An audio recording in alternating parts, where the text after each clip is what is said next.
जन्म जयंती के अवसर पर उनके चरणों में श्रद्धा सुमन अर्पित करता हूं। और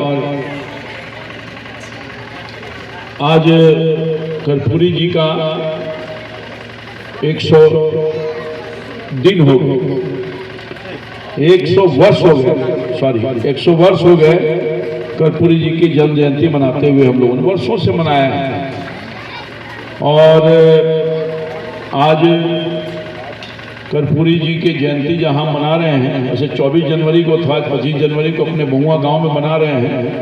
हम सभी आयोजकों को, नदवंशी चेतना मंच बहुआ के लोगों को दिल से आभार व्यक्त करना चाहते हैं, जिन्होंने आज हम सब लोगों के, गरीबों के नेता, झोपड़ी के लाल, जननायक कर्पूरी ठाकुर, भारत रत्न कर्पूरी ठाकुर का जयंती मनाने का काम हम लोग किए हैं।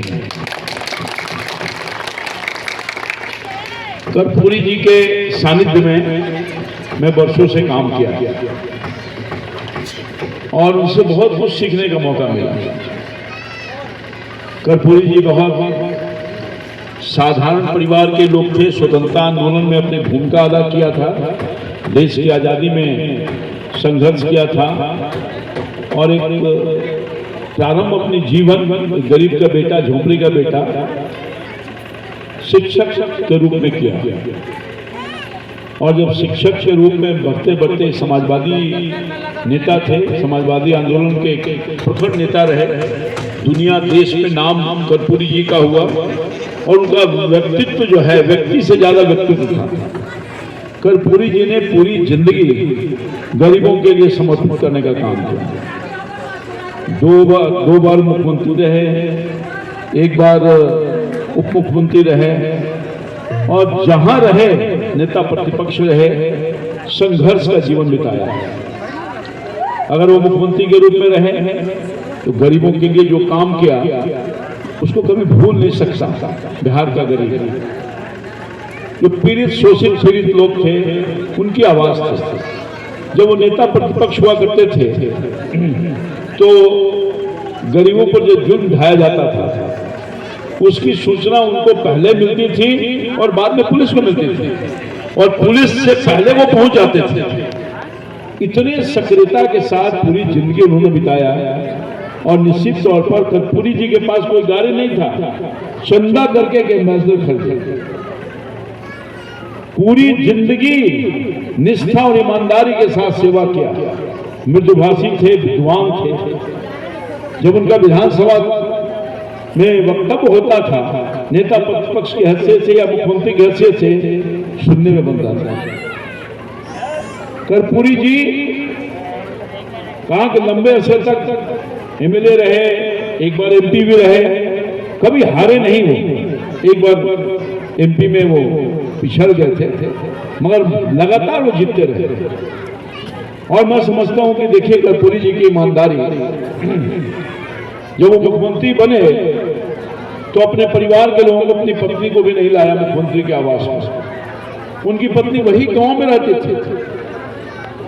आज एक स्टोरी छपा है, एक वहां के डिस्ट्रिक्ट मजिस्ट्रेट साउथ इंडियन थे, उन्होंने लिखा है कि जब मैं वहां का, उस इलाके का डीएम था तो मैं गया उस कर्पूरी ठाकुर जी के पतझौरिया जो गांव है वहां देखने के लिए, समस्तीपुर के पास। तो हमारे एक सहयोगी ने कहा, सर वो जो बकरी चला रही है महिला, ये पता है आपको कौन है? बोले कर्पूरी ठाकुर की पत्नी है। उसको उन्होंने डांटा, कहा क्या बोल रहे हो तुम? अगर तुम्हारी बात गलत हो जाएगी तो मेरे खिलाफ कार्रवाई करूंगा।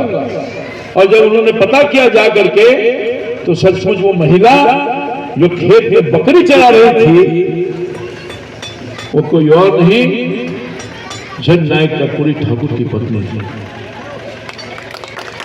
कर्पूरी जी एक नहीं अनेकों चीज अनुकरणीय है, कभी परिवारवाद नहीं किया। आज की राजनीति देखिए और उस समय की राजनीति देखिए। जो आदमी दो बार चीफ मिनिस्टर रहेगा, मुख्यमंत्री रहेगा, लगातार एमएलए और नेता प्रतिपक्ष रहेगा, उसकी स्थिति होगी कि उसके मरने के बाद भी उसी झोपड़ी में खपड़ा का मकान भी नहीं बना सका। ये समर्पण भाव था, ये निष्ठा थी, ये ईमानदारी था, और अपने बाल बच्चों को नहीं बढ़ने दिया। ये जो रामनाथ ठाकुर जी हैं, उनके मरने के बाद आ गए हैं। चाहते तो बेटा को, आजकल के जो राजनेता हैं, क्या बोले हैं इनके बारे में आप लोग खुद ही जानते हैं, कुछ बोलना नहीं चाहते हैं। और वो लोग हैं जो अपने आप को कहते हैं कि हम कर्पूरी जी के चेला हैं। चेला लोगों को देखिए, उनके गुरु को देखिए, आदर्श है कर्पूरी जी। कर्पूरी जी जिंदगी भर गरीबों की आवाज बन करके उनकी सेवा भाव से काम किया और उनके शोषण के खिलाफ लड़ने का काम किया। और कर्पूरी ठाकुर की क्या वादी थी भाई, हमारे साथी बता रहे थे, चले गए वो अध्यक्ष थे बिहार के, कि पूरे बिहार में 21 लाख है, ये बोल रहे थे 33 लाख। कर्पूरी जी के उस समय अब तो आबादी बढ़ गया ना, उस समय कितना होगा, 10 लाख होगा, 12 लाख होगा। तो पूरे बिहार में जिस आदमी का 12 लाख आबादी हो और वो लगातार मुख्यमंत्री बनता रहा हो, एमएलए और एमपी बनता रहा हो, ये है कर्पूरी ठाकुर। सब कुछ से ऊपर थे कर्पूरी जी, पिछड़ों के, गरीबों के आवाज थे।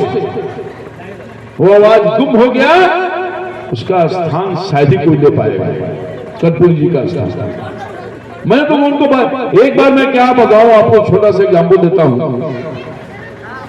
वो मुख्यमंत्री थे, हमारे मोहल्ले में सांस्कृतिक कार्यक्रम, जैसे यहाँ तो एक पॉलिटिकल कार्यक्रम है, सांस्कृतिक कार्यक्रम भी हो रहा है। मैंने उनसे समय लिया कि सर चल करके हमारे कार्यक्रम का उद्घाटन कर दिया जाए। हमारा एक पुराना लड़का है, स्टेशन पर बहुत बड़ा संगीत समारोह होता था, याद होगा आप सब लोगों को जो पुराने लोग होंगे।